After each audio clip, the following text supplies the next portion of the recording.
Era desprezado e o mais rejeitado entre os homens. Homem de dores, experimentado em padecimentos. Ele foi ferido pelas nossas transgressões. Foi moído pelos nossos pecados. Eis aqui o Cordeiro de Deus, que tira o pecado do mundo. E se eu permitir? Se eu amar? Se eu o seguir, Ele pode remover meus pecados, Meus pesares? minhas dores. Perdoar meus erros. Assim como todos morrem em Adão, em Cristo todos viverão novamente. Meu pai, E minha mãe. Minha irmã, Meus avós, Minha família. todos viverão novamente.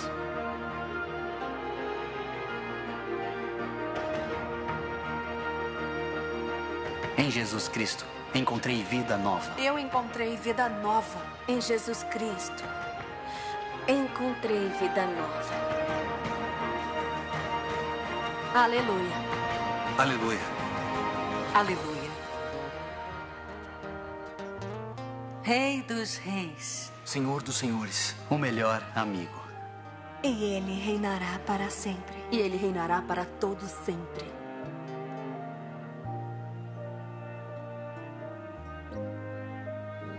Aleluia.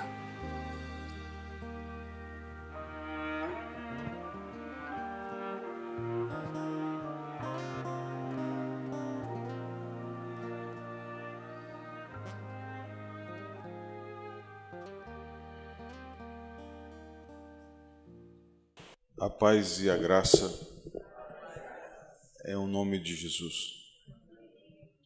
Estamos celebrando mais um momento, mais um encontro com o Senhor através da Sua palavra, através do Seu Espírito, através da Sua comunhão. E assim, quando nós fazemos, é necessário que nós compreendamos o que vai acontecer nessa noite. Cada oração, cada busca da palavra de Deus, a gente deixa mais atrás as nossas fraquezas, as nossas limitações e trazemos mais presente a nossa força. Hoje, nessa noite, nós que vamos celebrar a Páscoa que significa uma mudança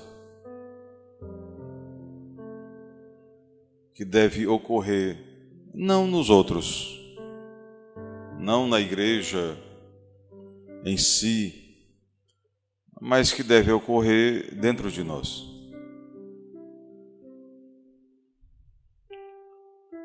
E assim como a gente tem sede, e assim como a gente tem fome, como a gente tem calor e tem frio, e nós sabemos o que fazer nessas circunstâncias,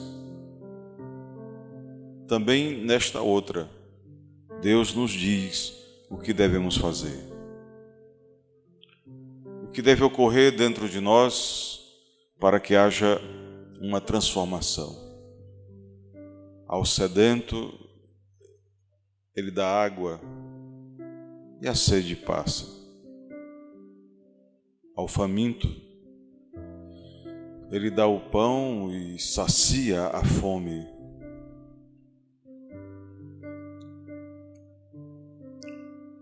E a nós, nessa noite, Ele dá o perdão. Perdão para os nossos erros, perdão para os nossos fracassos, o perdão para as nossas limitações, o perdão para que alcancemos um degrau a mais.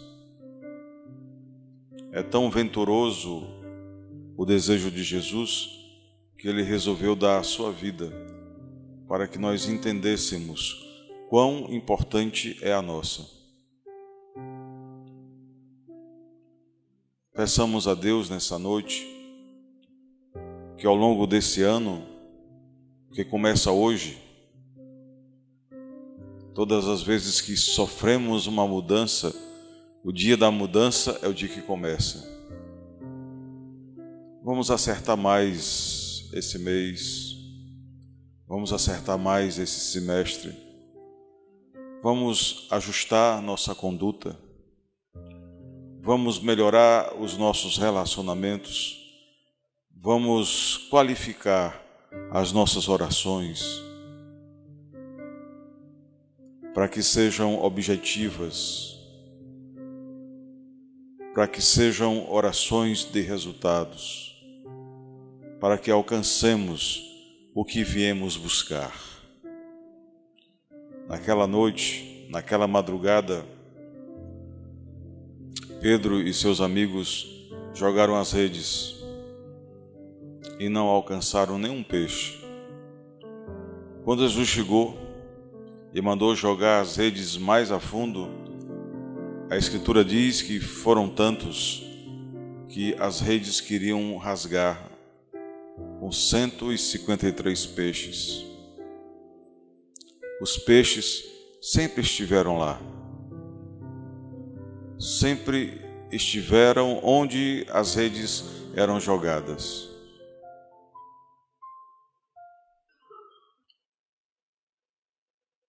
Mas não conseguiam pegar nada. Trouxeram Jesus, trouxeram a sua presença, trouxeram o seu amor. Daí então tudo mudou. Não sei como você está jogando as redes, não sei como você está lidando com a sua vida, mas deixe o amor de Deus participar. Ouça as orientações de Deus. E com certeza, quando você puxar as redes da sua existência, estarão mais cheias de paz, de alegria, de amor, de sucesso, de sonhos. E como aqueles pecadores, você também se encherá de alegria. Diga assim comigo: Senhor meu Deus, que esta Páscoa que estamos vivendo seja um divisor na minha vida, que eu possa qualificar mais as minhas palavras, as minhas ações, o meu trabalho. Peço a Ti, Senhor, que me diga exatamente onde eu devo concentrar minhas forças, porque perdi muito tempo, me cansei muito, investindo em coisas, em pessoas, em projetos que não valiam, que não valeram a pena. Me oriente, Senhor, para que doravante eu jogue as redes nas águas que tem peixe, que tem prosperidade, que tem saúde, que tem paz, que eu separe da minha vida aquilo que não serve, aquilo que não é bom, o que não é digno, para que todos os dias eu alcance as Tuas bênçãos, em o nome de Jesus. Amém. Celebrando a Páscoa, como estamos nesses dias, nos ocorreu falar um pouco sobre o autor da nossa alegria. Nos versos do Salmo que antecede o que foi lido, que é o Salmo 132, a palavra diz assim: abençoarei com mantimento e o farei em abundância. de pão fartarei os seus pobres. Vestirei de salvação os seus sacerdotes, e de júbilo exultarão os seus fiéis. Ali farei brotar a força de Deus. Preparei uma lâmpada para o meu ungido. Cobrirei de vexame os seus inimigos, mas sobre ele florescerá a sua coroa, a coroa da vitória. Amém. Quero levar o seu olhar, inicialmente, para o grande papel que Deus quer que nós entendamos sobre a vida que vivemos.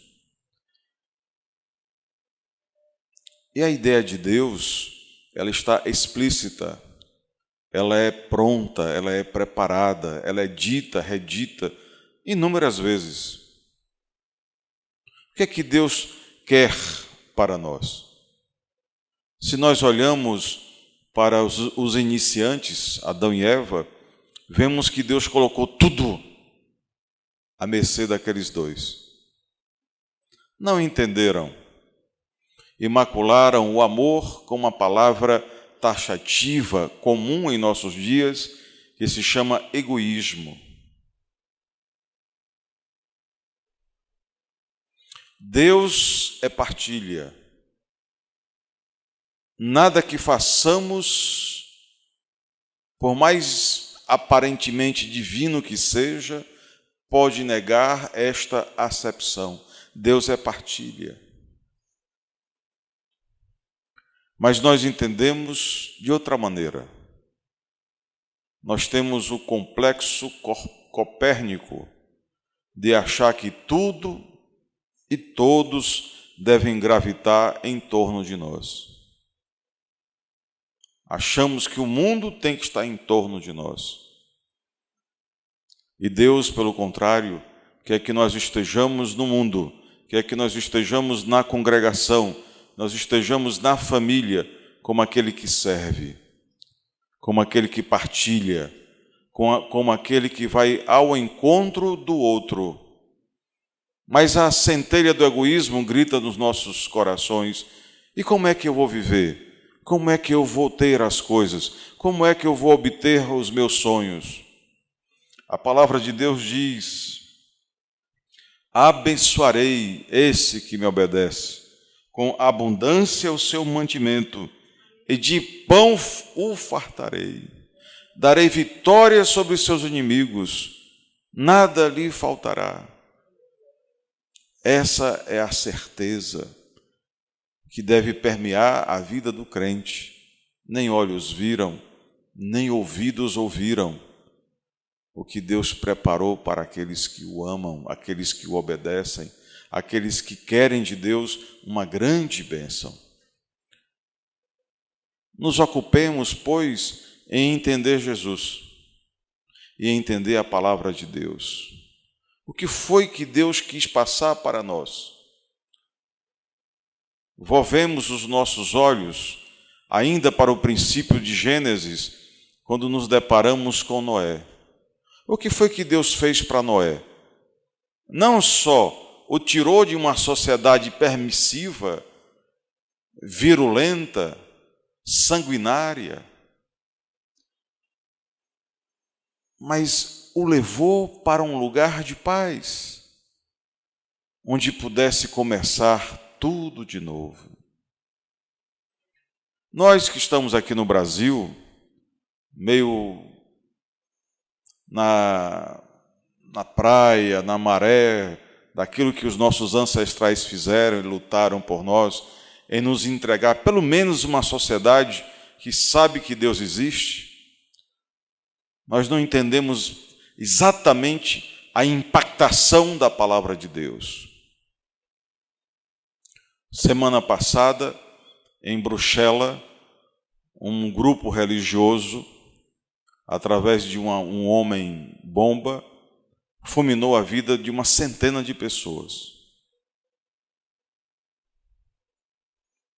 De ontem para hoje, no Afeganistão, um outro ceifou a vida de 50 pessoas explodindo a si mesmo. Essas atrocidades de agora, em plena época das telecomunicações, da inteligência, da soberania, das capacidades, da tecnologia, não muda o que nós somos interiormente. Esses grupos religiosos existiam na época de Jesus. Pessoas que apedrejavam crianças, apedrejavam jovens, apedrejavam a pretexto de estar falando em nome de Deus. Quaisquer deles que lhes parecessem um desafeto.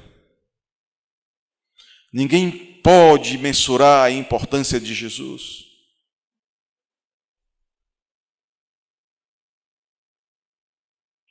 Ninguém pode mensurar a importância de cada gesto, de cada palavra, de cada ação que Cristo fez.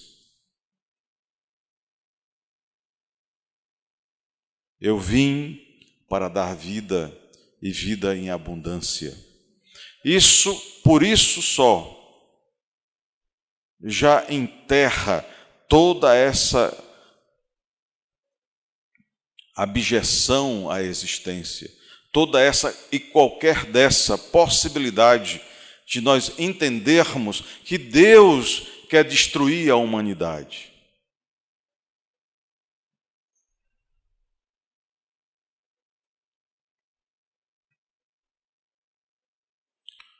Bruxelas, há 20 anos atrás, era uma cidade pitoresca, uma cidade agradável. Entraram lá os muçulmanos e os islâmicos e transformou-se num país do terror. A Alemanha, que saiu do terror na década de 50, abominando e impedindo que sequer se crie um partido com a suástica, hoje, pelo viés de religiões que mais são diabólicas, que mais são das trevas, hoje nós temos uma Europa completamente carcomida por essas realidades. E nós então temos que olhar para nós e verificarmos a importância da Páscoa, a importância de Jesus, a importância de sermos cristãos, a importância de darmos importância ao fato de que Deus vive em nosso meio, um Deus que João qualifica como sendo amor, um Deus que tem carinho por nossas crianças, e além disso afirma que se nós não nos tornarmos como elas, não entraremos no seu reino. Crianças que esses grupos fundamentalistas, criminosos, simplesmente depreciam. Crianças que são preparadas para a promiscuidade, para a prostituição e para a morte. Ninguém pode mensurar a importância de Jesus.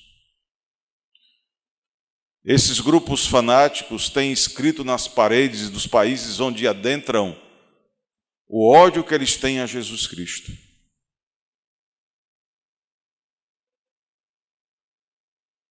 E por que esse ódio?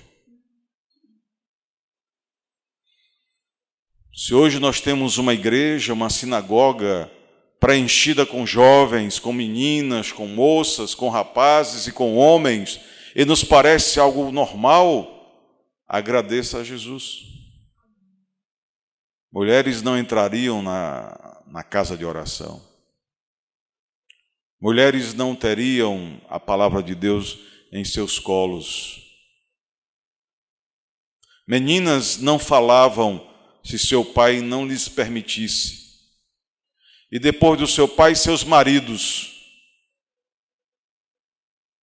Então, quando você olhar Jesus conversando com Maria Madalena,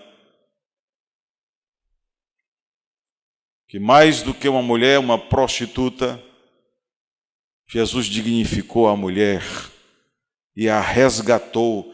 Ela também pode falar comigo. Foi isso que ele quis dizer. Se vocês creem que eu vim de Deus, e de fato eu vim, e se eu estou convidando Maria a ficar comigo, isso quer dizer que as mulheres são bem-vindas. Foi isso que ele disse. Ele quis dizer que há mulheres que são muito mais sensíveis, muito mais amorosas, muito mais carinhosas para com Deus do que muitos outros que não se importam com a divindade.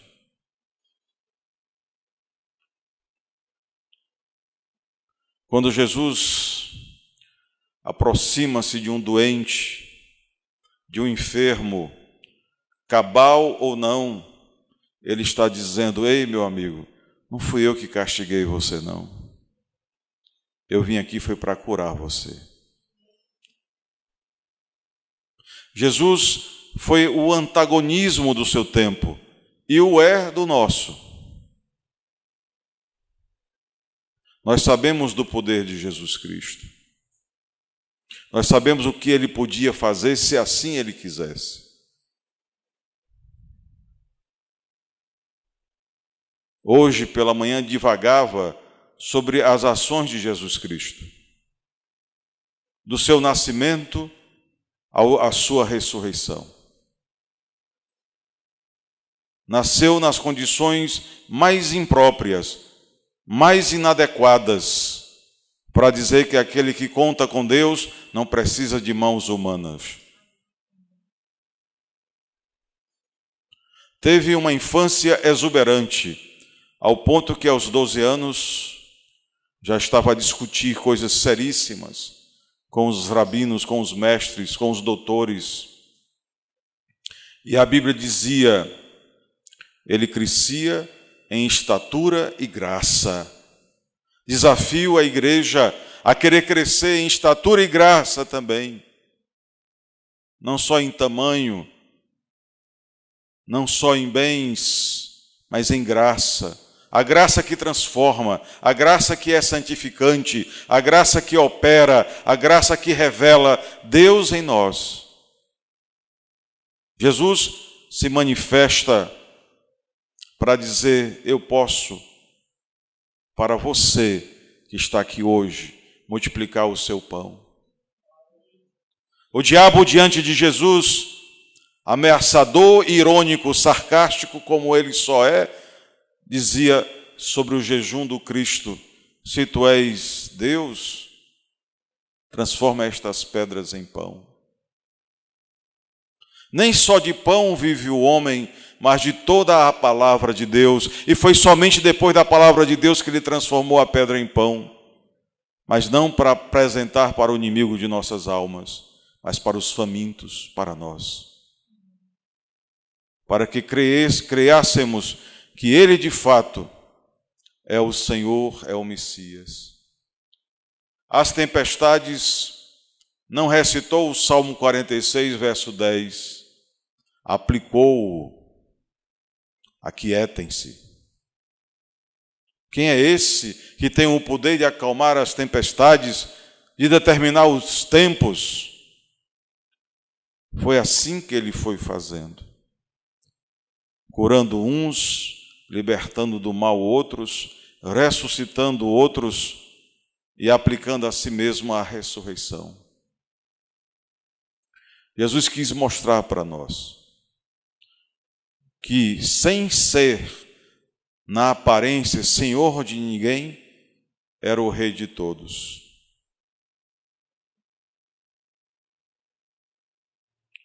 Foi rei diante de Herodes, diante de Caifás, diante de Pilatos, que não conseguiu nem sob ameaças. Você não sabe que eu sou o poderoso do lugar? Fale comigo que eu o liberto. Nem sob ter tortura.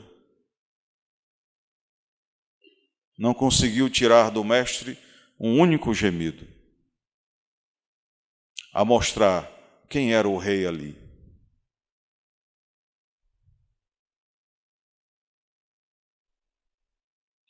a ressurreição, como marca final, veio a revelar o que e quem matou a morte. Essa semana jogamos uma reflexão. Foi a morte levada pela cruz em Jesus? A cruz matou Jesus? Ou a morte de Jesus matou a morte? A ressurreição diz que Jesus matou a morte. Para dizer que nós somos seres espirituais. Nós somos seres de Deus. E nós comungamos com Deus. E que aquele poder, aquela força que é do Senhor, também pertence a você nessa noite.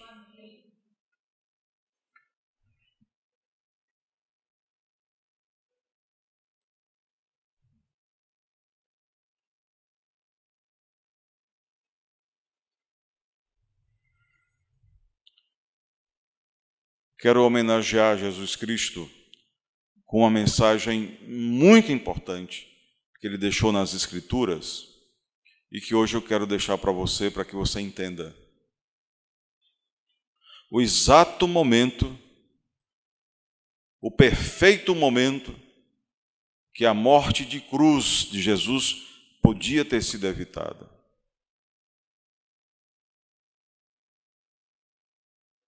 Quero mostrar para você, dentro das Escrituras, o exato momento onde o suplício de Jesus podia ser evitado. Quero mostrar a você, hoje, nessa noite, o exato momento onde o suplício dos nossos irmãos aqui na nossa igreja, seja assolado por enfermidades, seja por problemas de familiares, seja por problemas em comunidade, seja pelo que for, como tais fatos podem ser completamente dissolvidos, como aquela tempestade que Jesus mandou acalmar.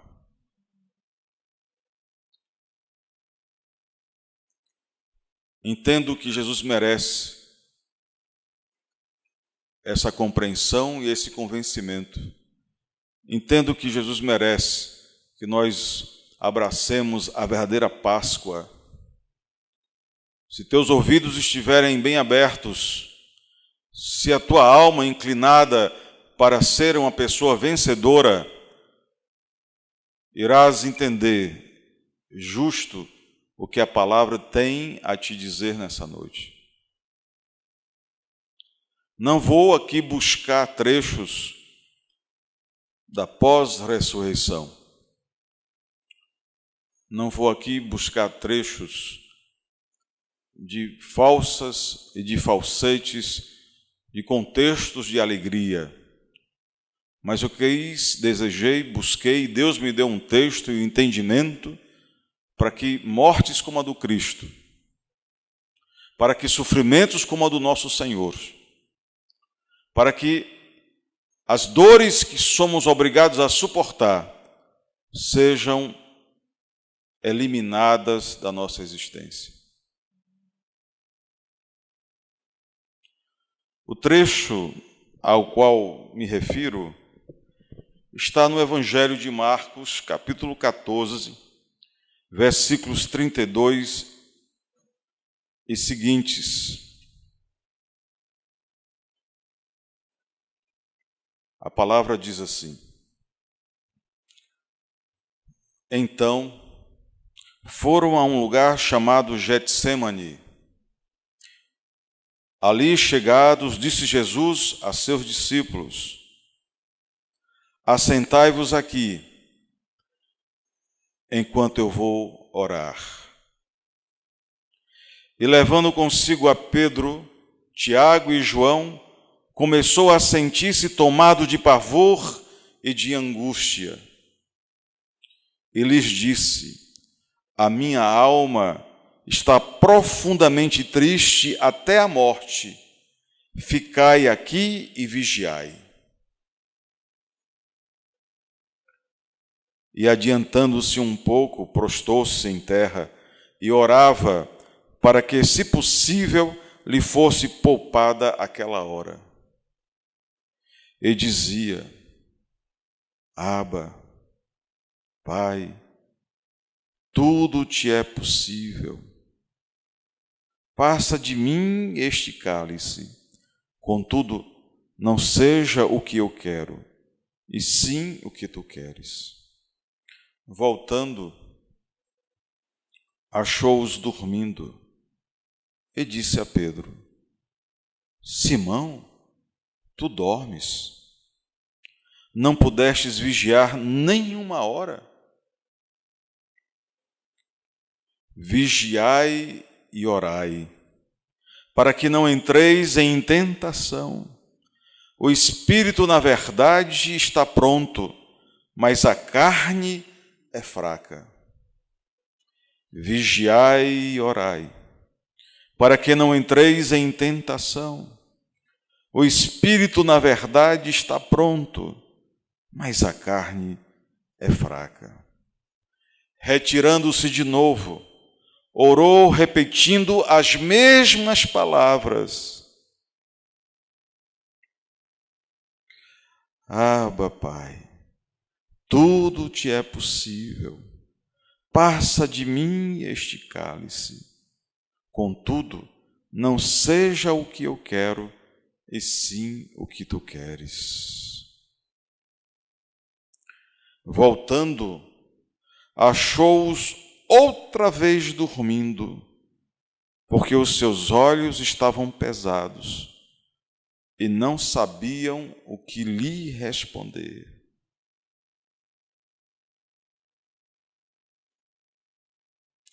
E veio pela terceira vez e disse-lhes: Ainda dormis e repousais? Basta! Chegou a hora. O Filho do Homem está sendo entregue nas mãos dos pecadores. Levantai-vos, vamos, eis que o traidor se aproxima.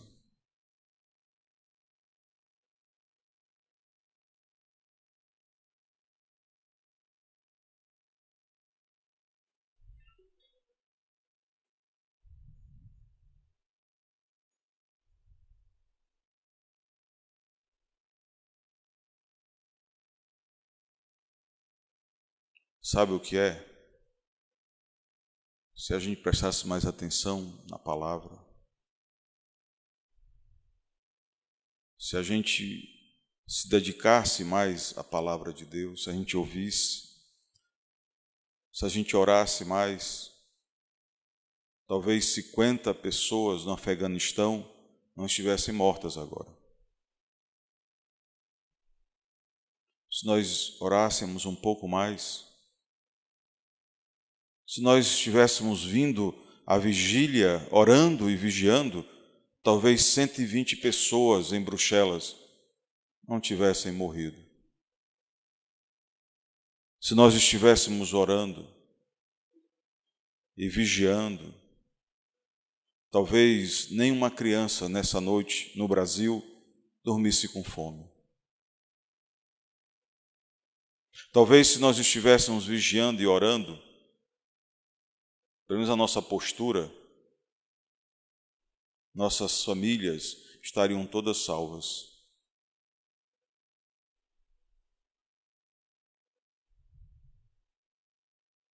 Jesus nunca fez uma oração, nunca fez um pedido ao Pai que não tivesse uma resposta. A resposta não veio do Senhor, seu Pai, veio da indiferença dos seus mais fiéis apóstolos.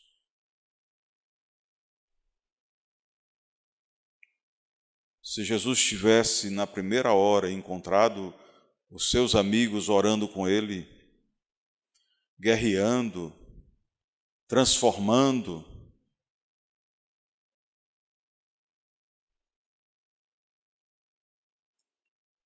o resultado seria outro. Ele chamou, ele pediu, ele queria pessoas que fossem como ele, que orassem, que se importassem, que quisessem salvar o seu povo. Mas isso era assunto enfadonho. Sequer nós controlamos o nosso semblante de sono, nosso semblante de indiferença. Eu já fui em UTIs de hospital, eu já fui perto de pessoas e as pessoas ali virando a madrugada, apavoradas porque um ente querido está para morrer. E a pessoa diz: fulana, vá dormir um pouco, deixa que eu fique aqui. Não, não vou ficar aqui, preciso saber.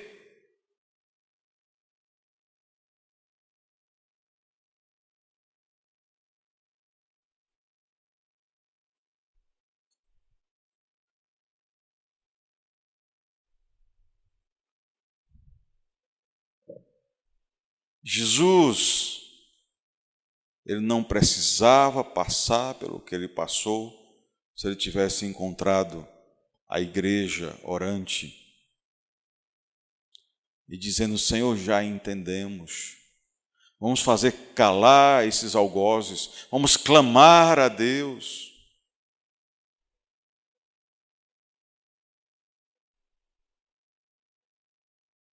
E ele diz para nós aqui no versículo 38, a razão da nossa queda, a razão do nosso fracasso, a razão de sermos crentes ad eterno principiantes.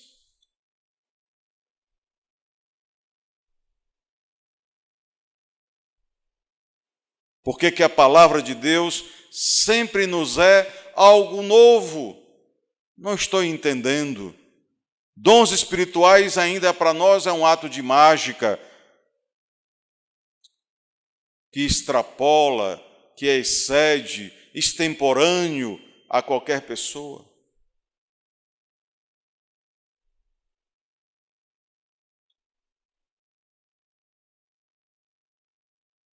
Jesus diz: vigiai e orai, para que não entreis em tentação.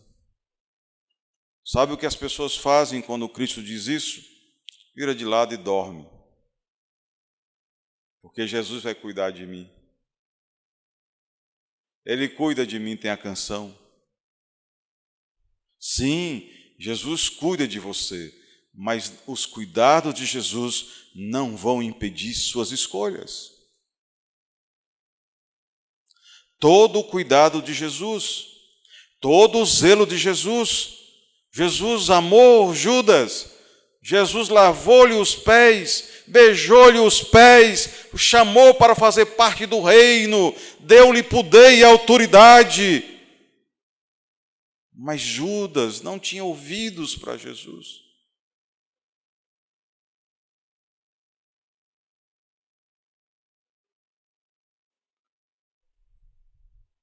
Nem o fato de ver tanta graça e de estar diante daquele que é gracioso inibiu Judas de cometer os seus erros.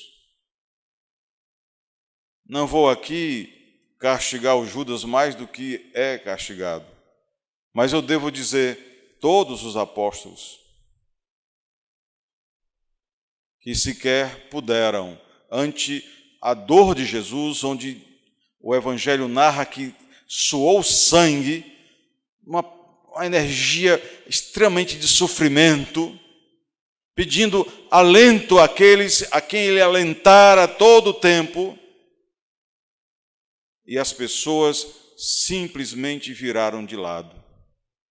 E antes que nós olhemos para esses personagens, os quais Jesus chamou para estar perto dele, o grande Pedro, Tiago, o seu irmão, João, o discípulo amado, levou os três mais próximos. E mesmo assim, estes não conseguiram vigiar com Jesus uma hora que fosse para liberar Jesus do seu sacrifício.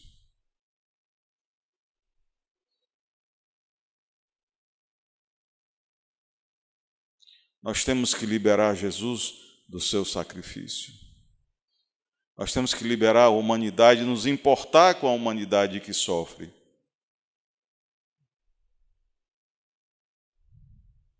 Porque aquele sofrimento de Jesus, aquela angústia de Jesus, o derramar sangue do seu próprio corpo, foi porque ele se importou conosco. Não havia pecado em sua carne. Não havia intemperança na sua alma. Não existia ausência de fé no seu espírito. Ele não estava angustiado apenas pelo seu martírio. Estava angustiado ante a indiferença e a banalização com que as pessoas estavam e estão olhando o projeto de Deus. Semana Santa agora, momento de vigília. Nós temos um país para orar. Nós temos um bairro para salvar. Nós temos as nossas famílias para cuidar. E nós não encontramos tempo em nossa agenda para Deus.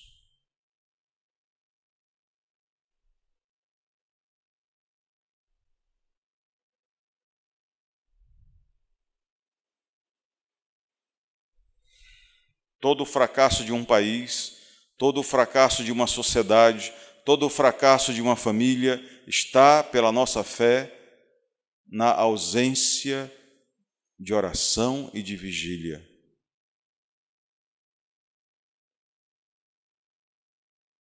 Nós encontramos aqui 3 abordagens de Jesus. Eu gosto sempre de lembrar que a primeira abordagem, ele toca os nossos interesses carnais. E a gente tem que dizer, puxa, meu Deus, a inclinação da minha carne impede-me de adorar-te como meu Deus. Eu tenho que satisfazer a minha carne, os meus prazeres, os meus desejos, e eu não estou disposto a trocá-los por ganhar a minha alma, por salvar a minha vida. Isto é, adormecer o primeiro grande flanco de nossas almas. Aí Deus vem na segunda perspectiva, que é a nossa inteligência. Use a sua inteligência, pense no que eu estou lhe dizendo. A inteligência vai me demover dos meus planos pessoais. Eu não quero pensar nos teus planos, Senhor.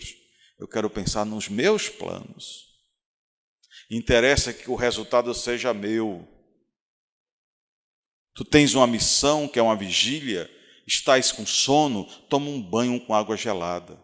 Calça uma botina molhada, vai para lá, porque tu estás salvando um povo, uma nação, e a tua presença é da máxima importância. Você está salvando a sua família. Antes que venha um e exploda todos nós, porque estávamos dormindo numa sandice de prazeres. Na terceira abordagem, ele diz, eu quero falar com o espírito da pessoa, ele vai me ouvir. Mas tem 2 portas que trancam, o corpo e a mente. Eis que estou à porta e bato, se me ouvirdes.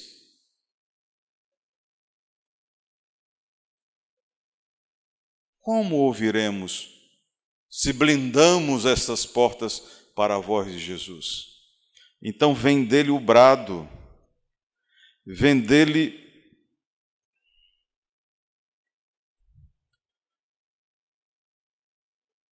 a ideia principal dessa nossa conversa no dia de hoje. Basta. Basta. Porque o quarto movimento de Jesus seria arrombar a sua alma, a sua mente e o seu corpo.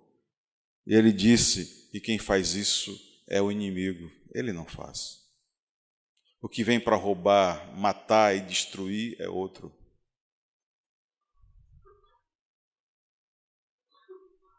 Eis que estou à porta e bato. Se me ouvirdes, eu entrarei, e meu Pai comigo, e cearemos contigo. Que esta Páscoa, que este momento que celebramos, seja oportuno para que nós nos vejamos do lado de Jesus e tiremos o Cristo desta angústia. Sejamos a igreja que dirá para Jesus: Senhor, estamos vigiando, estamos orando, não foi em vão a tua morte, não foi para nós um show pirotécnico a tua ressurreição. Entendi, Senhor, estão despertos o meu corpo, que é teu santuário, a minha mente, que é a tua palavra, e a minha alma, que é o teu Espírito. Abraça-me, Senhor. Sei que tu choras, ó Cristo, por cada um que derrama lágrimas de dor nessa noite.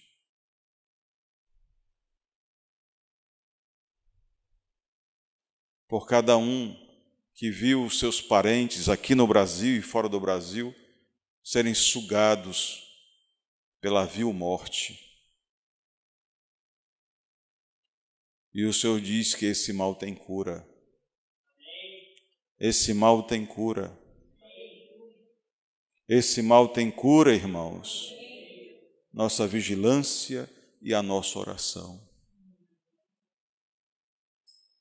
Vigiai e orai. Essa semana agora vamos ter de novo o culto de milagres quinta-feira. Vamos ter a vigília sexta-feira, orando por esse país. Esse país está entre a cruz e a espada, meus irmãos. Os inimigos do nosso país estão cercando nossas fronteiras. O exército brasileiro está em movimento constante, distribuindo armas de contra-ataque, ameaças de todo lado, inimigos externos e inimigos internos. E o momento que se passa não pode nos encontrar dormindo. Não deve nos encontrar dormindo. É um desrespeito muito grande para com Jesus. Vem a vigília. É imperioso que toda a igreja acampe para esse momento de oração. É imperioso que nós entreguemos uma resposta a Jesus para o nosso encontro. Toda a igreja participando, toda a igreja dizendo: Senhor, eu não vou ficar dormindo, eu não vou ficar, Senhor, acomodado, eu não vou, Senhor, ficar no meu egoísmo, na minha visão copérnica, na minha autoflagelação, na minha autoescravidão. Como eu vou curtir a minha vida? Eu quero que desça sobre a igreja o Espírito de Deus que abraçou Urias. Eis aí a tua mulher, formosa, bonita, teu leito gostoso e quente. Refestela, tu mereces, tu és um campeão, és um dos maiores do meu exército. E Davi, brechando da janela do seu palácio, viu aquele moço com roupa de batalha, arrumando um cantinho à soleira da porta, numa noite fria.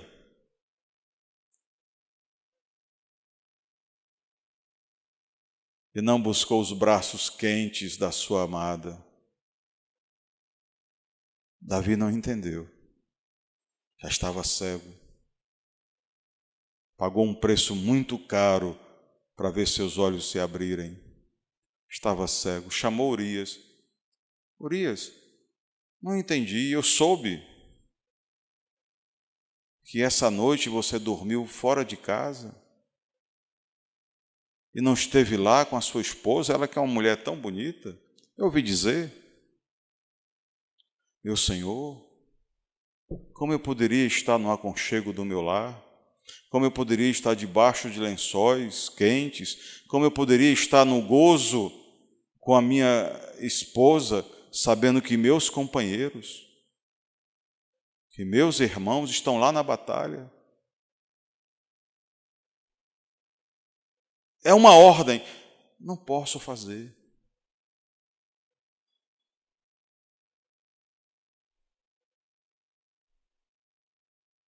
E só tem uma maneira de você parar um homem de Deus, é matando. Porque do contrário, ele nos envergonhará. Mas quando se mata um de Deus, Deus levanta um profeta ainda maior do que aquele que foi morto. Nosso sentimento, meus irmãos, deve ser a semelhança de Urias. Como eu posso estar numa vida tão fútil, tão despreocupado, tão atrás dos meus interesses sexuais, sabendo que tantos irmãos estão padecendo nessa noite, precisando das minhas preces, precisando da minha intervenção, precisando da minha oração, precisando do meu esforço?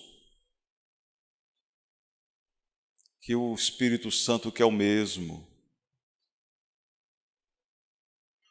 Espírito que tirou o sono de Urias, foi o mesmo Espírito que tirou o sono de Jesus.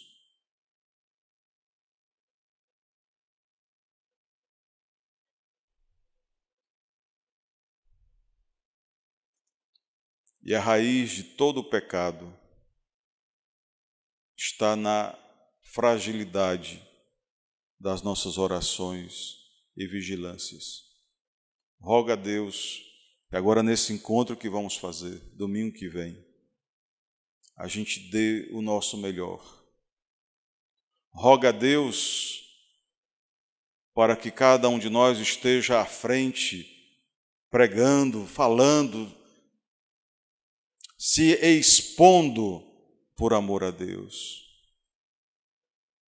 Que nesse dia o Senhor não nos ache dormindo enquanto Ele está sofrendo. Não porque Ele tenha sofrimento em si, mas porque Ele traz para si os nossos sofrimentos, as nossas pisaduras.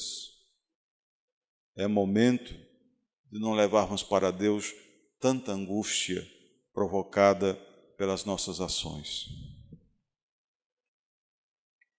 E assim nos preparando para que, de fato, esse Espírito de Deus esteja em nós, a igreja convida e eu convido você para que nós celebremos essa grande Páscoa que a igreja vai fazer a partir de hoje.